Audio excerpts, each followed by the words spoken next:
बोलिए श्री सद्गुरु महाराज जी की सच्चे दरबार की।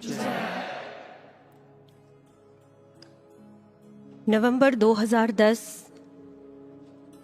दिव्य शांति महोत्सव श्री गुरु महाराज जी का बहुत ही विशेष कार्य। गुरु महाराज जी अपनी डायरेक्ट गाइडेंस में सारी तैयारियां करवा रहे थे। और गुरु प्रेमियों, आप सबको याद होगा उस दौरान गुरु महाराज जी लगातार कितने महीने दिल्ली नहीं गए, नूर महल आश्रम में ही रहे। और हम सब महसूस कर सकते हैं, हम सब इस बात का आभास कर सकते हैं कि उस दौरान जो दिल्ली में गुरु महाराज जी के शिष्य हैं, जो गुरु महाराज जी के भक्त हैं, उनकी क्या दशा हो रही होगी गुरु महाराज जी के दर्शनों के बिना। उनमें से कुछ भक्तों ने यहाँ नूर महल आश्रम में एक साध्वी बहन जी को फोन किया, उनको रिक्वेस्ट की, कृपया आप हमारे भाव गुरु महाराज जी तक पहुंचा दीजिए। उन्होंने अपने सारे भाव उस साध्वी बहन को लिखवाए और वो साध्वी बहन भावों की वो पाती लेकर श्री गुरु महाराज जी के चरणों में पहुंच गई। और वहां पर बैठकर गुरु महाराज जी को सारे भाव पढ़कर सुना रही हैं। कब कितना क्यों ना जाने, कितने प्रश्न हमें तड़पाएंगे जब हर कोई यह पूछ रहा है, महाराज जी कब आएंगे, महाराज जी ये दंड है या फिर परीक्षा है, हर पल प्रतीक्षा है, हर रोज प्रतीक्षा है। अब ये मत कहना यहाँ बहुत व्यस्तताएं हैं, आप ही ने तो समझाया है, सबसे ऊपर तो भावनाएं हैं। ये कुछ दिनों का नहीं गुरुवर, ये कुछ दिनों का नहीं गुरुवर, इतने महीनों का हिसाब है। या तो फिर आप भूल गए हैं या फिर गिनती ही खराब है। कल आऊंगा, जल्दी आऊंगा, कितने महीने निकल गए। सबको सच बतलाने वाले अपने वायदों से क्यों फिसल गए। जैसे ही महाराज जी ने ये सुना, जोर से ताली लगाकर हंस दिए, हम फिसल गए। अच्छा, हम फिसल गए अपने वायदों से। महाराज जी हंस रहे हैं, मुस्कुरा रहे हैं और महाराज जी खूब आनंद लेते हैं हमारे ऐसे भावों का, उल्लाहनों का। और हंसते हंसते महाराज जी ने उस साध्वी बहन को कहा, मेरा संदेश दे देना उनको, ढेर सारा मेरा आशीर्वाद, और कह देना हम अवश्य आएंगे, हम जल्दी वापस आएंगे। लेकिन गुरु प्रेमियों, उनको महाराज जी ने कह तो दिया कि हम जल्दी वापस आएंगे। पूरे 11 महीने बाद महाराज जी नूर महल से दिल्ली गए। गुरु महाराज जी कह तो आप अब भी यही रहे हैं कि मैं जल्दी वापस आऊंगा। और आपके इस एक वाक्य, इस एक वायदे के सहारे हमने इतने वर्ष काट लिए हैं। लेकिन अब यह इंतजार कुछ दिनों का नहीं है, कुछ महीनों का नहीं है, वर्षों बीत गए हैं महाराज जी, एक पूरा दशक बीत गया है। गुरु प्रेमियों, आज हम सभी अपने मनोभाव गुरु महाराज जी के चरणों में रखते हैं, सामूहिक भावों की बातें महाराज जी के चरणों में रखते हैं कि महाराज जी निस्संदेह, हमें यह दृढ़ विश्वास है कि आप अवश्य लौट कर आएंगे। लेकिन अब हमारे इस विश्वास के साथ कुछ प्रेम भरे शिकवे, कुछ प्रेम पगे उल्लाहने जुड़ गए हैं। महाराज जी आखिर देरी क्यों। गुरु महाराज जी, अगर आपकी जल्दी ऐसी है तो आपकी देरी कैसी होगी। हमें आपका यह जल्दी शब्द समझ में नहीं आ रहा। क्या आप हमें भूल गए हैं महाराज जी। और इतना ही नहीं, जब से आप गए हैं लगता है कि इस समाधि काल में जीवन का संघर्ष बहुत बढ़ गया है। दुख है, परेशानियां हैं, मुश्किल परिस्थितियां हैं। पता नहीं परीक्षाओं का कब अंत होगा। और महाराज जी, ऊपर से आप भी हमें प्रत्यक्ष दिखाई नहीं देते। किसको दुख सुनाए, किससे सांत्वना ले। कहीं ना कहीं ये भाव हर शिष्य के हृदय में उठते हैं, ये उल्लाहने, ये प्रश्न उठते हैं गुरु प्रेमियों, आज के इस सत्संग का विषय केवल अपने ये भाव महाराज जी के चरणों में पहुंचाना नहीं है, बल्कि आज हम सभी मिलकर के गुरु महाराज जी से ये प्रार्थना करते हैं कि महाराज जी, आप हमारे इन प्रश्नों का उत्तर दीजिए, आप हमारी इन जिज्ञासाओं को शांत कीजिए। क्योंकि गुरु प्रेमियों, चाहे हम सबके ये भाव, ये उलाहने प्रेम पगे हैं, प्रेम में, अधिकार में हर शिष्य अपने महाराज जी को ये बातें कहता है, उलाहने देता है मन ही मन में, लेकिन हम सबको सतर्क रहना पड़ेगा। हम सबको अपने इन उलाहनों पर विवेक की पैनी दृष्टि रखनी होगी। क्यों? क्योंकि हम में से किसी के ये उलाहने उसे निराश, हताश न कर दें, उसे इस मार्ग से ना गिरा दें, हमारी गति को मंद ना कर दें, हमें नकारात्मक न कर दें। इसलिए आज गुरु महाराज जी की प्रेरणा से हम अपनी सब जिज्ञासाओं को शांत करेंगे गुरु महाराज जी के प्रवचनों के माध्यम से, जो गुरु महाराज जी ने अपनी अनुकंपा से दिव्य अनुभूतियां करवाई हैं, और कुछ ऐतिहासिक तथ्यों को मिला करके हम अपने इन प्रश्नों का उत्तर प्राप्त करते हैं। आइए आगे बढ़ते हैं। इस संदर्भ में श्री गुरु महाराज जी की सबसे पहली प्रेरणा, एक दिन एक स्वामी भैया गुरु महाराज जी के चरणों में बैठे हुए थे और उन्होंने गुरु महाराज जी के समक्ष एक समस्या रखी, आज के समय की ज्वलंत समस्या रखी। उन्होंने कहा, गुरु महाराज जी, आपके दरबार से अनेकों भक्तों के कष्ट दूर हो गए, दुख दूर हो गए, किसी की मृत्यु आपने काटी, किसी को संतान प्राप्ति हुई, किसी के रोग शोक दूर हो गए, लेकिन महाराज जी, हम देखते हैं कि कई प्रेमी शिष्यों के घरों में बहुत समस्याएं हैं। कोई आर्थिक संकट से गुजर रहा है, कोई आपसी कलह कलेश से तंग है, कोई अपने रोगों से परेशान है, तो कोई अपनों के रोगों से परेशान है। वो साधना भी करते हैं, सुमिरन भी करते हैं, सेवा भी करते हैं, लेकिन दुख है, मुश्किलें हैं। ऐसे में महाराज जी क्या करना चाहिए? गुरु भक्तों, हो सकता है आप में से भी किसी के मन में ये प्रश्न हो। जब गुरु महाराज जी ने इस प्रश्न को सुना, गुरु महाराज जी थोड़ा गंभीर हो गए और फिर गुरु महाराज जी ने समझाया, इसका उत्तर दिया। महाराज जी ने कहा, जब एक शिष्य गुरु की शरण में आता है तो उसके जन्मों जन्मों के कर्मों की फाइलें खुल जाती हैं। गुरु उसका आज तक का सारा रिकॉर्ड चेक करता है, रिकॉर्ड देखता है। और फिर महाराज जी ने हम सब के लिए एक विराट आह्वान किया। महाराज जी ने कहा, मैंने सबसे केवल एक जन्म मांगा है, हर बार काल को सिर दिया है, केवल एक जन्म मुझे दे दो, पीछे का और आगे का सब सवार दूंगा।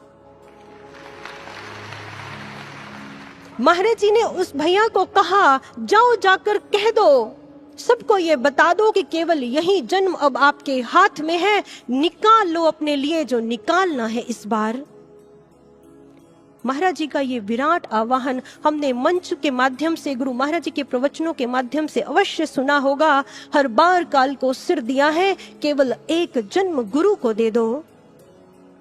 इस कड़ी में गुरु महाराज जी की दूसरी प्रेरणा, गुरु महाराज जी ने समाधि की अवस्था में जाने से पहले हम में से कुछ शिष्यों को यह बताया था कि नवयुग आने से पहले, अर्थात कलयुग और नवयुग के बीच एक स्वर्णिम काल आएगा, एक स्वर्णिम समय आएगा। और गुरु प्रेमियों, इस समाधि काल के दौरान गुरु महाराज जी ने समाधि में जाने के बाद ये स्पष्ट बता दिया दिव्य अनुभूतियों के माध्यम से कि यह समाधि काल ही स्वर्णिम काल है। क्यों कहा महाराज जी ने इस काल को स्वर्णिम काल? ये भी गुरु महाराज जी ने हमें दिव्य अनुभूतियों के माध्यम से बताया है। महाराज जी एक साधक के अनुभव में आए और गुरु महाराज जी ने उससे कहा, अगर आप इस समय मेरी आज्ञाओं में चलोगे तो मैं आपकी अब तक की सारी गलतियां माफ कर दूंगा। आने वाला समय, बनने वाला इतिहास केवल आपकी अच्छाइयों की ही गाथा गाएगा। यह बोनस राउंड चल रहा है, गुरु महाराज जी ने कहा। महाराज जी इस काल को स्वर्णिम काल कह रहे हैं। दिव्य अनुभूतियों में महाराज जी ने यह भी बताया क्यों है यह स्वर्णिम काल। गुरु महाराज जी ने कहा, जो सेवा साधना भक्ति अर्जित करने में युग लग जाते हैं, जन्म लग जाते हैं, उस सेवा साधना भक्ति को आप केवल स्वर्णिम काल के इन कुछ वर्षों में पूरा कर सकते हो, अर्जित कर सकते हो। गुरु महाराज जी ने कहा, भक्त और भगवान के बीच की दूरी को तय करने में युग लग जाते हैं, लेकिन भक्त और भगवान के बीच की इस दूरी को स्वर्णिम काल के इन कुछ वर्षों में, स्वर्णिम काल के इस छोटे से अंतराल में पूरा किया जा सकता है। तो गुरु प्रेमियों, ये केवल बातें हमें हमारे मन को सांत्वना देने के लिए नहीं है, ये अनुभूतियां मन को तसल्ली देने के लिए नहीं है। हर महापुरुष ने इतिहास में देखे इस बात की पुष्टि की है। स्वामी विवेकानंद जी ने अपने लिटरेचर में स्पष्ट लिखा, upon ages of struggle a character is built. वो कहते हैं युगों का संघर्ष लग जाता है, फिर जाकर किसी एक श्रेष्ठ व्यक्तित्व का, एक श्रेष्ठ चरित्र का निर्माण होता है। लेकिन बात यहीं खत्म नहीं होती। ऑटोबायोग्राफी ऑफ योगी में योगानंद परमहंस जी ने स्वयं लिखा, वो लिखते हैं, धार्मिक शास्त्रों का यह तथ्य है कि एक देहबद्ध आत्मा, एक आत्मा जो शरीर को धारण करती है, उसे माया से मुक्त होने में 10 लाख वर्ष लग जाते हैं। 10 लाख वर्ष का लंबा अंतराल है। लेकिन उनकी कलम यही नहीं रुकी, वो आगे लिखते हैं, लेकिन जो पूर्ण गुरु ब्रह्म ज्ञान देता है, उस ज्ञान के द्वारा ये जो निश्चित टाइम पीरियड है, ये जो 10 लाख वर्ष की अवधि है, इस अवधि को बहुत घटाया जा सकता है, बहुत घटाया जा सकता है। और गुरु प्रेमियों, हम सब जानते हैं कि वर्तमान समय के पूर्ण गुरु ब्रह्म ज्ञान प्रदाता हमारे गुरुदेव सर्व श्री आशुतोष महाराज जी के ये हाथों में है। इसलिए इस बात को ध्यान से समझिएगा, जो हमारा युगों युगों का भक्ति का सफर है, जो हमारा जन्मों जन्मों का कर्मों का सफर है, वो हमारे ये ब्रह्म ज्ञान प्रदाता हमारे गुरु महाराज जी केवल इन कुछ वर्षों में पूरा करवा रहे हैं, केवल इन चंद वर्षों में पूरा करवा रहे हैं। तो वो देरी नहीं है गुरु प्रेमियों, यही है हमारे महाराज जी की हमारे लिए जल्दी, यही है हमारे महाराज जी का जल्दी शब्द। महाराज जी के वचनों को हम बुद्धि से नहीं समझ सकते। लोग कहते हैं, जिन्हें कुछ नहीं पता, वो कहते हैं इतनी लंबी कौन सी समाधि होती है।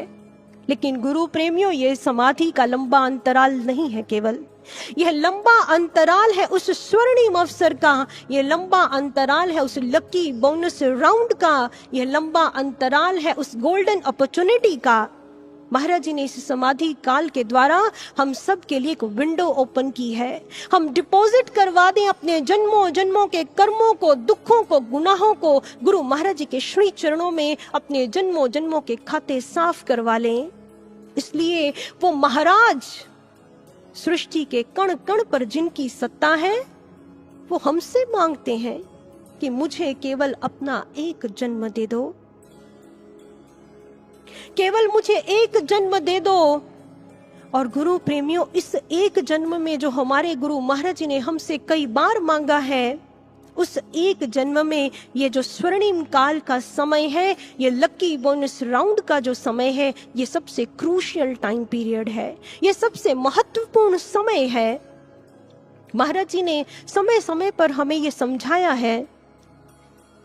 एक बात सुनने को मिली कि जिस समय गुरु महाराज जी ने ये आज्ञा लगाई कि सभी आश्रमों में संगत के घरों से तैयार होकर भोजन आया करेगा, सबको ये संदेश मिल गया। लेकिन अभी संगत को इस नई सेवा की इतनी आदत नहीं हुई थी। तो क्या होता था, कई बार कुछ प्रेमी अनजाने में, जानबूझकर नहीं, अनजाने में भूल जाते थे उस भोजन को भेजना, उस सेवा को करना, और उस समय आश्रम में भोजन नहीं पहुंच पाता था। किसी कारणवश कोई बात चली, श्री गुरु महाराज जी तक ये बात पहुंच गई कि कभी कभी संगत भूल जाती है, प्रेमी भूल जाते हैं, और उस समय आश्रम में भोजन नहीं पहुंच पाता। गुरु महाराज जी तक जब ये बात पहुंची तो गुरु महाराज जी ने क्या कहा, महाराज जी ने कहा, मेरा संदेश दे देना मेरी संगत को। उनको कहना, जो भोजन आप आश्रमों में भेजते हो वो भोजन मैं स्वयं ग्रहण करता हूं, और मैं केवल भोजन ही ग्रहण नहीं करता, मैं उसके साथ साथ उनके कर्मों को भी खाता हूं। गुरु प्रेमियों, ये केवल भोजन की सेवा के लिए नहीं है। गुरु महाराज जी हमें तन मन धन की सेवाओं के जितने भी अवसर देते हैं, कोई अपना कार्य सिद्ध करवाने के लिए नहीं देते। वो जो एक जन्म हमसे मांग रहे हैं, कोई अपना कार्य सिद्ध करवाने के लिए नहीं मांग रहे। वो क्यों मांगते हैं? हमारे कर्मों को खाने के लिए मांगते हैं, हमारे जन्मों जन्मों के कर्मों के खाते साफ करने के लिए मांगते हैं। उन्हें हमारे पापों, गुनाहों, कर्मों के अलावा कुछ भी नहीं चाहिए, कुछ भी नहीं।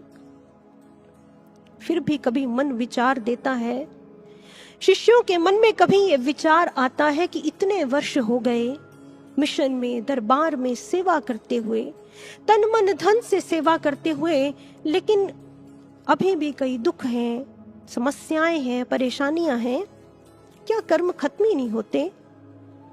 कई बार ये प्रश्न आपके मन में आया होगा।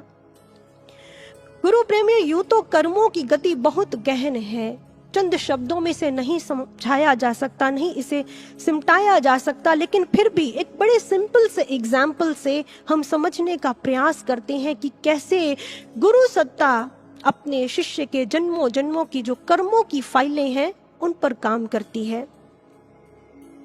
जो हमारे जन्मों जन्मों के संचित कर्म हैं, जब वो संचित कर्मों में से कोई कर्म हमारे सामने आते हैं, हमें फल देने के लिए तैयार होते हैं, जिसे हम हमारा प्रारब्ध कहते हैं, वो प्रारब्ध बनकर वो कर्म का फल सामने तैयार खड़ा है हम तक पहुंचने के लिए। साधारणतः क्या होता है कि जिस इंसान ने वो कर्म किया है वह फल उसे भोगना पड़ता है, लेकिन हमारे साथ क्या होता है? क्योंकि हमारे साथ गुरु सत्ता है, हमारे साथ क्या होता है? वो कर्म का फल तैयार खड़ा है, लेकिन उसे हम तक पहुंचने से पहले किसका सामना करना पड़ता है? हमारे महाराज जी का सामना करना पड़ता है।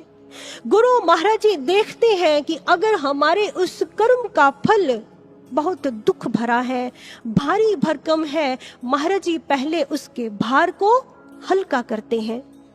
लेकिन केवल इतना ही नहीं, महाराज जी उसके समय को फास्ट फॉरवर्ड करके कम कर देते हैं, उसकी स्पीड को बढ़ा देते हैं। और जब उसकी स्पीड बढ़ती है, ये फास्ट फॉरवर्ड प्रोसेस चलता है हमारे ही कर्मों के फल का, तो हमें लगता है संघर्ष पे संघर्ष है, परीक्षा पे परीक्षा है महाराज जी।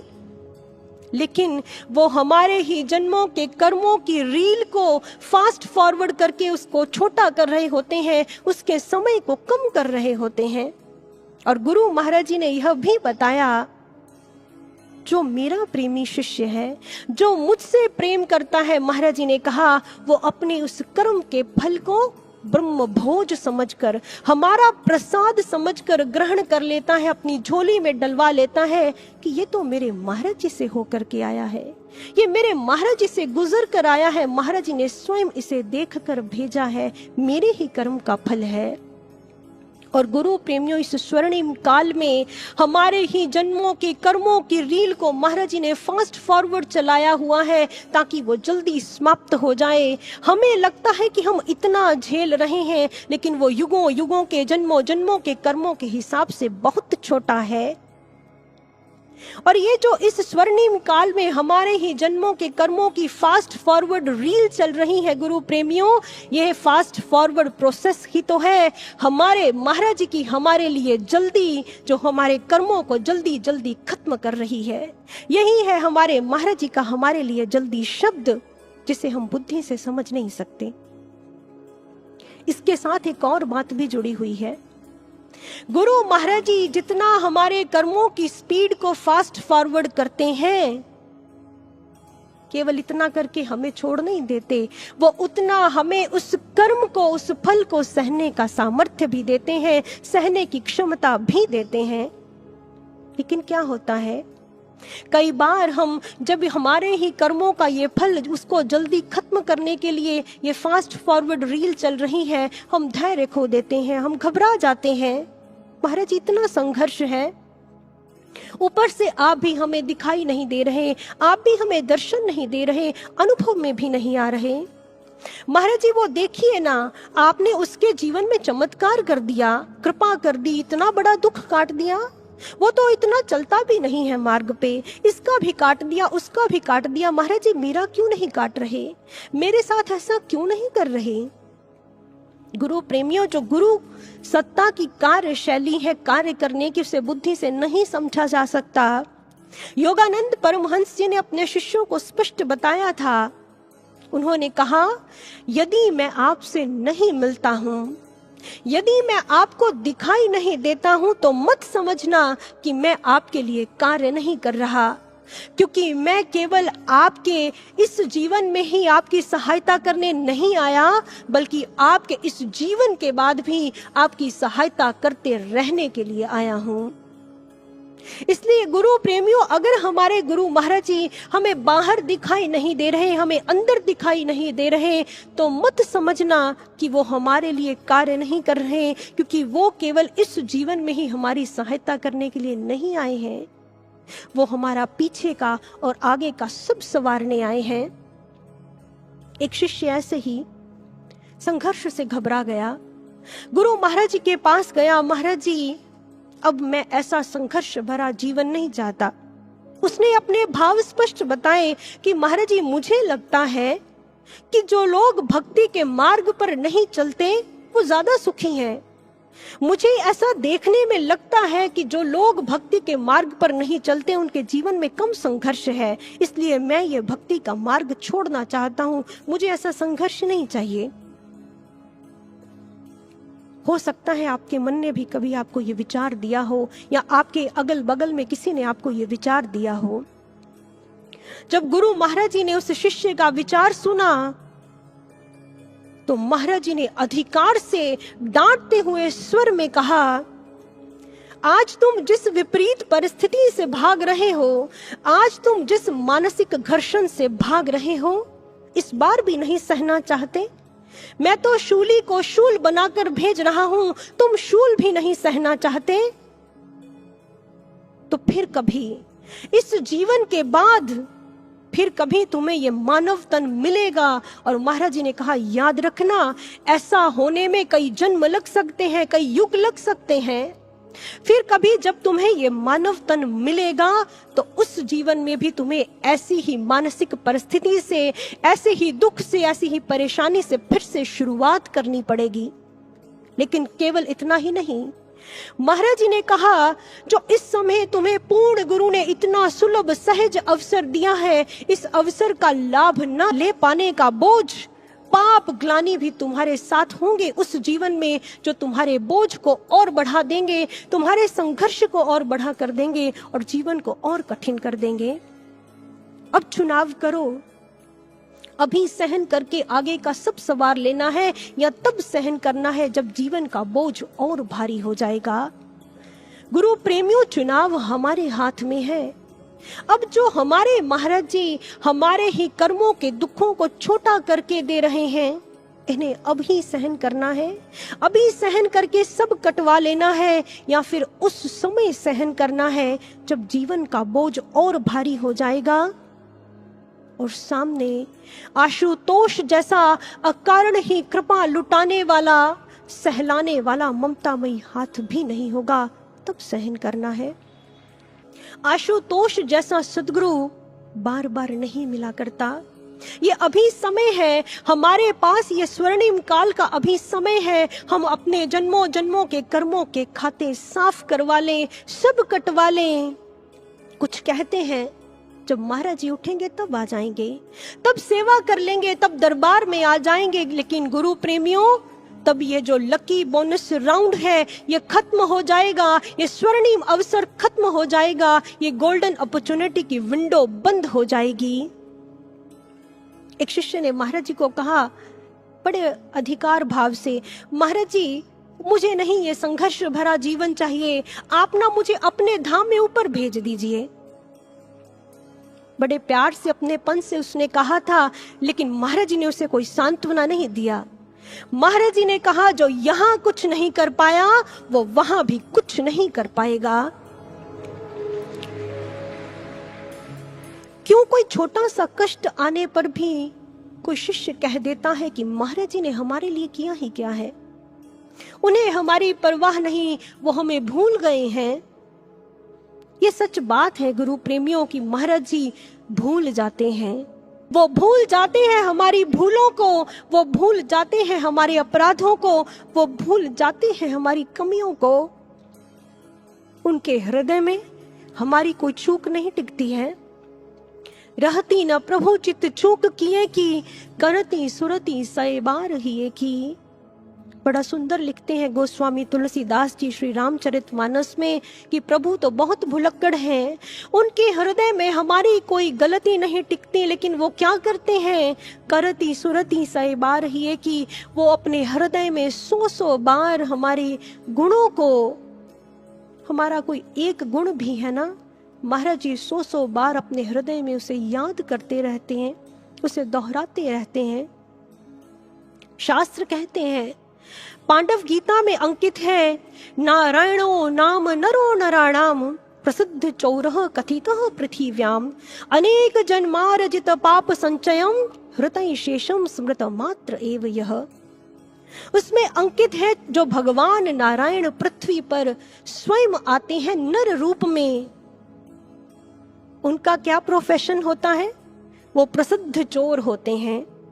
क्या चोरी करते हैं, जो हमें बहुत प्रिय है, जो हमने इतने प्रेम से, इतनी मेहनत से, इतनी शिद्दत से, इतने जन्मों में पाप समूह संचय किया है, वो क्या करते हैं, वो केवल स्मृत मात्र, केवल स्मरण मात्र से ही, केवल सोचने भर से ही उसका निःशेष हरण कर लेते हैं। निःशेष का अर्थ क्या होता है गुरु प्रेमियों? कहते कोई चोर चुराते समय कुछ तो छोड़ता है, लेकिन ये ऐसे माहिर चोर हैं जो पाप का एक कण भी नहीं छोड़ते, कुछ भी शेष नहीं छोड़ते, पाप को जड़ से समाप्त कर देते हैं। गुरु प्रेमियों, हमारे महाराज जी को अपना कोई कर्तव्य याद करवाने की आवश्यकता नहीं है। उन्होंने तो माहिर चोरों के भी सारे प्रोटोकॉल तोड़ दिए हैं। जो पहले की हुई गुरु सत्ताएं हैं, उनके सारे नियम प्रोटोकॉल तोड़ दिए हैं केवल हम जैसे शिष्यों के लिए। वो कैसे? क्योंकि हमारे महाराज जी के नाम में ही जल्दी शब्द है, हमारे महाराज जी के नाम में ही जल्दी है। आशुतोष, आशु अर्थात अति शीघ्र, जल्दी प्रसन्न होने वाले, उन्होंने सारे कार्य ही जल्दी किए हैं। अभी हम इस इतने महान दुर्लभ ज्ञान के काबिल नहीं थे, हम में ऐसी कोई एलिजिबिलिटी नहीं थी, लेकिन महाराज जी ने हमें जल्दी ही ज्ञान दे दिया। जो पहले की गुरु सत्ताएं हुई, अवतार हुए, महापुरुष हुए, उन सब के नियम तोड़ दिए, प्रोटोकॉल तोड़ दिए महाराज जी ने। हम में कोई प्रतिभा नहीं होती, हमारे कार्य में इतनी कोई क्षमता नहीं होती, जल्दी ही वो प्रसन्न हो जाते हैं। ये चुटकियों में उन्होंने हमें ईश्वर का दर्शन करवाया, ये चुटकियों में ही वो हमसे प्रसन्न हो जाते हैं, और वो शीघ्र ही जल्दी ही युगों युगों का कार्य भी कर रहे हैं। इसलिए वो जल्दी ही समाधि से वापस आएंगे और जल्दी ही नवयुग स्थापना का अपना लक्ष्य भी पूर्ण करेंगे। इसलिए आशुतोष यत् करोति शोभनम करोति तो है ही, लेकिन इसके साथ साथ आशुतोष यत् करोति शीघ्रम करोति, वो जो करते हैं शुभ करते हैं और शीघ्र करते हैं। इस स्वर्णिम काल में भी तो यही कर रहे हैं, अपने आप को हमसे दूर करके, हमसे ये विरह का, वियोग का सहज ही तप करवा रहे हैं, ताकि हमारे कर्मों को काट सकें। लड़ तो हम अपने ही कर्मों की जंग रहे हैं गुरु प्रेमियों, लेकिन ऊपर से इतिहास बन रहा है। कितनी बड़ी बात है, कितनी इजीली, कितनी जल्दी, कितनी सहजता से सब कुछ हो रहा है। हमारा अपना इतना कोई तप, त्याग, भक्ति कहाँ कि जो हम अपने तप की अग्नि से अपने कर्मों के खाते स्वाहा कर सकें, उन्हें जला सकें, खत्म कर सकें। लेकिन इसके लिए भी हमारे महाराज जी ने अपना नियम तोड़ दिया। क्या कहा महाराज जी ने? कमी जो तेरी साधना में, उसे अपने तप से भरता हूँ, उठा करके गोद में तुझे मैं तय ये सफर करता हूँ। हो निराश अगर तुम तब भी, मैं चैन कहाँ फिर पाता हूँ, तेरी सुस्कियों के शोर को अपने मौन में समाता हूँ। आकुल तेरा हृदय जब पीड़ा से, मैं चैन कहाँ फिर पाता हूँ। जब हमारा हृदय पीड़ा से व्याकुल होता है, आकुल होता है, तो वो भी व्याकुल होते हैं। हमारी साधना की जो कमी है वो उसे भी अपने तप से भर रहे हैं, क्योंकि वो हम एक एक शिष्य की, हम जैसे भी हैं, वो कटिबद्ध हैं, वो प्रतिबद्ध हैं। हम एक एक शिष्य की युगों युगों की पीर को हरने के लिए, और उनके समक्ष हम प्रार्थना करते हैं, युग की हर एक पीर को गुरुवर तुम ही आकर हरो। इस स्वर्णिम काल में वो इस संपूर्ण युग की, केवल हम शिष्यों की नहीं, इस संपूर्ण युग की पीर को हर रहे हैं। हम आरती में गायन करते हैं, सारे जग के अघ हरते हो, दीन दुखी के संबलकारी। वो इस स्वर्णिम काल में सारे जग के अघ हर रहे हैं। गुरु प्रेमी, एक बहुत बड़ी विडंबना की बात है, अन्य तथा कथित गुरु जिनके पास कुछ नहीं, जिनके पास कुछ भी नहीं, वो लोगों को लालच देते हैं, हमारे यहाँ आओ, झोलियां धन दौलत से भर जाएंगी, चंद दिनों में बिजनेस कहां से कहां जाएगा, हर बार आओगे तो मन की मुरादें पूरी होंगी, ये मिलेगा वो मिलेगा। लेकिन दूसरी तरफ देखिए, हमारे इस फकीर के पास सब कुछ है, लेकिन इन्होंने हमें क्या कहा। हम पहली बार ही आए तो महाराज जी ने कहा, यहाँ मिटना पड़ेगा, यहाँ गलाना पड़ेगा स्वयं को, ये ईश्वर को पाने का मार्ग है, मिटने की शर्त है, स्वयं को गलाने की शर्त है। लेकिन जब मिटने की इस शर्त को भूलकर हम संसार देखते हैं, आश्रय गुरु का है लेकिन विषय संसार है। गुरु की शरण में जब हम संसार को मांगते हैं कि ठीक है, प्रकाश इधर वाला अंदर देख लेते हैं और बाहर दिया कहीं और जला आते हैं, क्योंकि फिर बाहर तो सब कुछ चाहिए, बाहर जीना है, समाज में रहना है। लेकिन गुरु प्रेमियों, हमारे इस फकीर ने सीधा सादा सौदा किया है हमारे साथ। कोई छलावा, कोई दिखावा, कोई प्रपंच नहीं। हाँ, वो काट देते हैं कष्ट, वो काट देते हैं मृत्यु, वो काट देते हैं रोग शोक मृत्यु, वो दे देते हैं सुख समृद्धि। ये तो सब खिलौने मात्र हैं उनके हाथों में, ये मामूली बातें हैं, ये बाय प्रोडक्ट्स हैं, लेकिन उनका लक्ष्य कुछ और है। उनका लक्ष्य पूरी तरह से हमारे जो जन्मों जन्मों के कर्मों की फाइलें उनके सामने खुली पड़ी हैं, उनको साफ करना है। वो देख रहे हैं, उनका लक्ष्य पूरी तरह उस पर फोकस्ड है, वो कैसे हैंडल करना है हमारे कर्मों की फाइलों को जो उनके सामने खुली पड़ी हैं, वो देख रहे हैं। अगर हमारे जन्मों जन्मों के कर्मों के खाते वो हमारे सामने यूं खोल कर रख दें, हमें दिखा दें, तो क्या होगा। हमें रिश्ते नातों से नफरत हो जाए, हमें स्वयं से भी नफरत हो जाए, घृणा आने लगे। कैसे संबंध हैं, हम कहीं मुंह छिपाने के काबिल ना रहें, लेकिन उन्होंने हमें अपनी गोद दी हुई है, हमें भगवान की गोद मिली हुई है। इससे बढ़कर हमें और क्या चाहिए गुरु प्रेमियों। 1998 की बात है जो हमें एक साधक के द्वारा सुनने के लिए मिली। गुरु महाराज जी उस समय नूर महल के छोटे आश्रम में विराजमान थे और गुरु महाराज जी के चरणों में एक साधक आया। उसने अपनी जिज्ञासा महाराज जी के समक्ष रखी। हो सकता है कि आप भी अपने आप को कहीं ना कहीं उस साधक के साथ रिलेट कर पाए।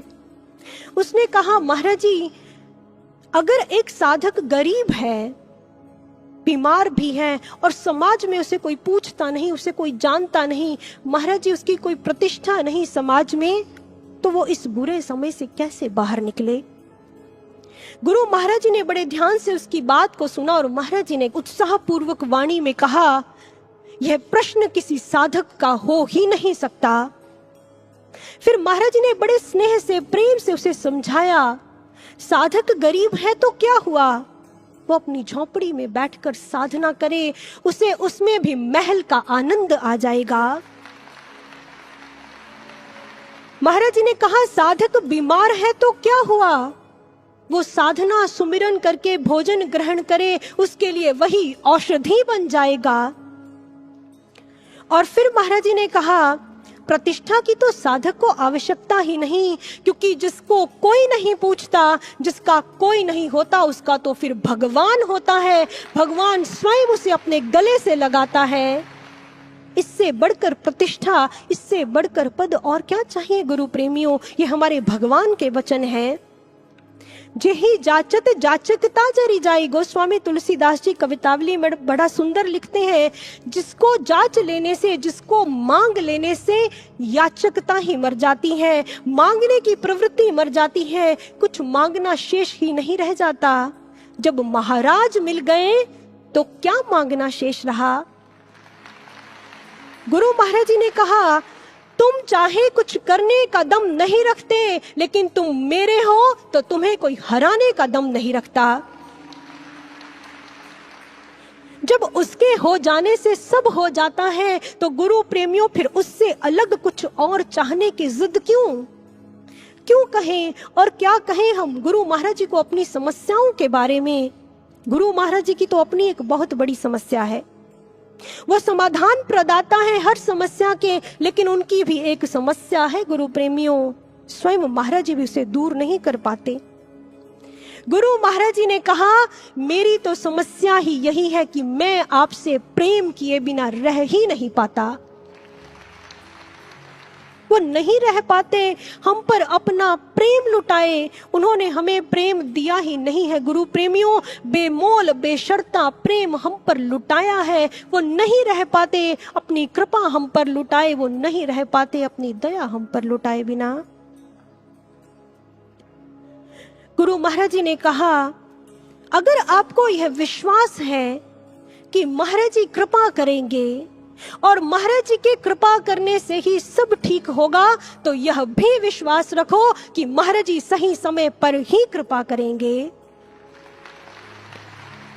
गुरु प्रेमियों विश्वास है कि गुरु महाराज जी समाधि से वापस आएंगे, तो यह भी विश्वास रखो कि महाराज जी सही समय पर ही वापस आएंगे। अभी तो संधि काल चल रहा है और महाराज जी ने हमें ये बताया है, समझाया है कि संध्या काल है, संधि काल है, और संध्या काल के बाद कुछ समय के लिए रात्रि काल भी आएगा, घोर रात्रि काल भी आएगा। सब समझा कर गए हैं, सब बता कर गए हैं, रात हो कितनी भयंकर, वायु का विकराल स्तर, लेकिन उसमें हमें क्या करना है। प्रभु प्रतिज्ञा है हमारी, हम सतत चलते रहेंगे, सतत चलना है। लेकिन कैसे। बाबा फरीद जी जब उनके मुर्शिद ने उन्हें अपने आप से दूर किया, फरीद जी ने बिरहा का स्वाद चखा, बिरहा तू सुल्तान कहा, तो उन्होंने अपनी रचना में लिखा, अपने मुर्शिद तक पहुंचने के लिए कहा, पैरी थक्का सिर जुला जेमू पिरी मिलन, कि मुर्शिद तक पहुंचने के इस सफर में, अपने मुर्शिद में सदा के लिए मिल जाने के इस सफर में, अगर चलते चलते मेरे पैर थक जाएं, पैरी थक्का सिर जुला, अगर चलते चलते मेरे पैर थक जाएं तो मैं सिर के बल चलना शुरू कर दूं, लेकिन कभी भी मैं रुक ना जाऊं, निराश होकर ना बैठ जाऊं। इसलिए कभी रुकना नहीं, कभी थकना नहीं, कभी निराश होकर नहीं बैठ जाना गुरु प्रेमियों, क्योंकि बिरहा तो वो ईंधन है जो उत्साह की आग जलाए रखता है। उसके लिए रोना भी साहस है, बिरहा साहस मांगती है, बिरहा कायरता और निराशा का नाम नहीं है, बिरहा कभी निरुत्साहित नहीं करती। इसलिए गुरु प्रेमियों अगर हमारी आंखों से आंसू आए तो अपनी दुखों और परेशानियों के लिए नहीं, आंसू आए तो उसकी याद में, उसके वैराग्य में उसको पुकारने के लिए। हमारी प्रार्थनाओं में केवल एक ही गूंज हो जो बुल्ले शाह ने अपने मुर्शिद के लिए कही, बस कर जी हुण बस कर जी, एक बात आसान अल हंस कर जी, कि महाराज जी बस कीजिए, अब आप जल्दी समाधि से वापस आ जाइए। लेकिन ऐसा न हो गुरु प्रेमियों कि हम गुरु महाराज जी को तो बुला रहे हैं, लेकिन हमारी प्रार्थनाओं में अपने दुखों और परेशानियों की, इन उलाहनों की खटास भी शामिल है। हम उलाहने दें, उनको अधिकार है हम सबका, लेकिन वो उलाहने अपने दुखों और मांगों की पूर्ति के लिए ना हो, वो उलाहने सदा सदा के लिए उसके बन जाने के लिए हो। हमारे जो दुख हैं, कर्म हैं, हम महाराज जी को स्वतंत्रता से उन पर काम करने दें। वो कार्य कर रहे हैं, उनको कहने की आवश्यकता नहीं है, लेकिन हमें अपने कार्य पर ध्यान देना है। हमारा कार्य क्या है गुरु प्रेमियों, हमारा कर्तव्य क्या है? आप सबने ये भजन अवश्य सुना होगा, आशुतोष जलती मशाल का फैल रहा उजियारा, इस उजियारे के बल पर चमकेगा देश हमारा। ये शब्द, ये पंक्तियां बहुत गूढ़ हैं गुरु प्रेमियों। आशुतोष तो स्वयं दैदीप्यमान सूर्य हैं, इस युग के, इस कली काल के तमस को स्वयं अकेले हरने के लिए सक्षम हैं, लेकिन वो हमें साथ लेकर चलते हैं, वो हमें श्रेय देते हैं। और गुरु महाराज जी ने क्या किया है? हम सब की एक एक की गुरु महाराज जी ने प्राण प्रतिष्ठा की है। वो कैसे? महाराज जी ने हम सब के हृदय में अपने प्राणों रूपी तत्व को फूंक दिया है, और महाराज जी ने हम सब का ये विराट आवाहन किया है कि अपने आप को भीतर से ऐसा खाली कर लो कि आपके भीतर आशुतोष का विस्फोट हो सके। इसलिए हमारे रोम रोम में, हमारे अवचेतन मन में भी, हमारे अनकॉन्शियस माइंड में भी आशुतोष का तत्व ज्वलंत हो। हमारे रोम रोम में हमारे गुरु महाराज जी के आदर्शों की ऐसी झलक हो कि हम जागृत अवस्था में तो उसके हों, हम स्वप्न में भी उसके हों। हम बन जाएं आशुतोष की मशालें, हम बन जाएं, हम आशुतोष की ऐसी मशालें बन जाएं कि हम जन जन में उसका प्रकाश बांटें। हम बन जाएं आशुतोष की ऐसी मशालें जो अपने आचार विचार व्यवहार से उसका प्रकाश बांटें। हम बन जाएं आशुतोष की ऐसी मशालें जो उसके दम पर ललकार सकें अपने कर्मों के जंजाल को, काल के अंधकार को, और कह सकें, ललाट लाल रक्त हूँ, बदलता हुआ वक्त हूँ, उत्तर बन उबरी हूँ मैं, ना ही कोई सवाल हूँ, मैं आशुतोष की मशाल हूँ। विराट हूँ मैं आग का, जल हूँ मैं बैराग का, अंधकार को भेदने के लिए उजाल हूँ, मैं आशुतोष की मशाल हूँ। अधमों की बोली हूँ मैं, काल के लिए खोली हूँ मैं, आंधियों में भी सौम्यता की एक मिसाल हूँ, मैं आशुतोष की मशाल हूँ, मैं आशुतोष की मशाल हूँ। हम बन जाएं आशुतोष की ऐसी मशालें। गुरु महाराज जी ने हमें अपनी संतान कहा है, संतान जिसे संतति भी कहते हैं, और संतति का एक अर्थ होता है गुरु प्रेमियों विस्तार और फैलाव।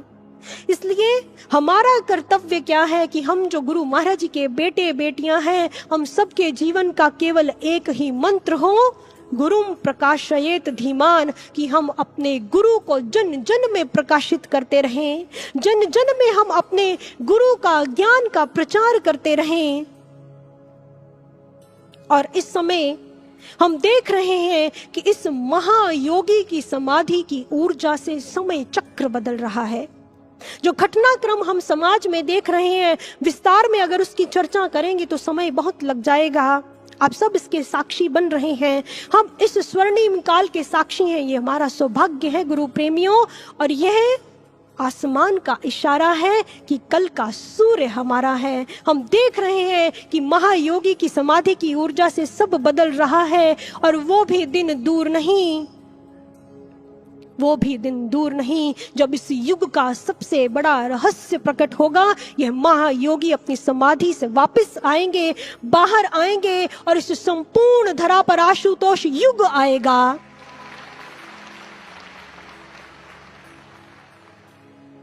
गुरु प्रेमियों, जब महाराज जी वापस आएंगे, बहुत सारे रिसर्च पेपर्स लिखे जाएंगे गुरु महाराज जी की समाधि पर, लेकिन असली रिसर्च पेपर्स वो होंगे जो हम सब शिष्यों ने अपने हृदय में, अपने जीवन में इस समाधि काल के दौरान अपने महाराज जी के लिए लिख लिए हैं। जब गुरु महाराज जी समाधि से उठेंगे तो बड़े बड़े प्रकांड विद्वान आएंगे शास्त्रार्थ करने के लिए। गुरु महाराज जी को उन्हें कुछ कहने की आवश्यकता नहीं पड़ेगी। गुरु महाराज जी हम में से, आप में से किसी भी अपने प्रेमी शिष्य को उनके समक्ष खड़ा करेंगे और उन विद्वानों को कहेंगे, आपके पास कोरा विद्या ज्ञान है, आपके पास कोरा विद्या अभिमान है, लेकिन आपने जो आज तक पढ़ा है मेरे शिष्य उसका साक्षात प्रकटीकरण है। ये है मेरी समाधि के असली रिसर्च पेपर्स। गुरु प्रेमियों, महाराज जी ने दिव्य शांति महोत्सव के मंच पर कहा था, मेरा तो कोई बैंक अकाउंट ही नहीं है। गुरु प्रेमियों, हम सब ही तो हैं महाराज जी की संपत्ति। हर किसी प्रोडक्ट पर जो भी मानव बनाता है उस पर ओरिजिन ऑफ मैन्युफैक्चरिंग का टैग होता है। Made in Bharat, made in Japan. और यहाँ तक कि कहते हैं कि जब स्पेस एक्स ने स्पेस में एक रॉकेट लॉन्च किया, उस रॉकेट में एक टेस्ला सर्किट बोर्ड था, उस पर बड़ा अलग तरह का टैग था, made on earth by humans. ये धरती पर मानवों के द्वारा बनाया गया है। जो भी मानव बनाता है उस पर टैग लगते हैं, लेकिन जहां मानवों का निर्माण हो रहा है, ये दिव्य ज्योति की विलक्षण कार्यशाला जहां पर श्रेष्ठ मानवों का निर्माण हो रहा है, यहाँ का जो टैग होगा वो सबसे विलक्षण होगा जो हम पर लगेगा। Made in DJJS by Ashutosh Maharaj. और इस मेड इन DJJS के टैग की गुरु प्रेमियों जो हम पर लगेगा, उसकी इस दुनिया में और उस दुनिया में सबसे ज्यादा वैल्यू होगी। इसलिए मार्गदर्शक जब स्वयं अपने भगवान हो तो क्यों हम निरर्थक परेशान हो। राह में चाहे जितनी भी बाधा अड़े, देखना है कि गति ये ना मध्यम पड़े। लक्ष्य निश्चित मिलेगा जो हम ठान ले, सिर्फ क्षमताएं अपनी जो पहचान ले। चल पड़े जब कदम सत्य के मार्ग पर, ये समर तो उसी क्षण विजित हो गया। आओ आगे बढ़े, विश्व रच दे नया, नव सृजन का नियत अब समय हो गया, नव सृजन का नियत अब समय हो गया। तो बोलिए श्री सद्गुरु महाराज की, सच्चे दरबार की बहुत बहुत धन्यवाद।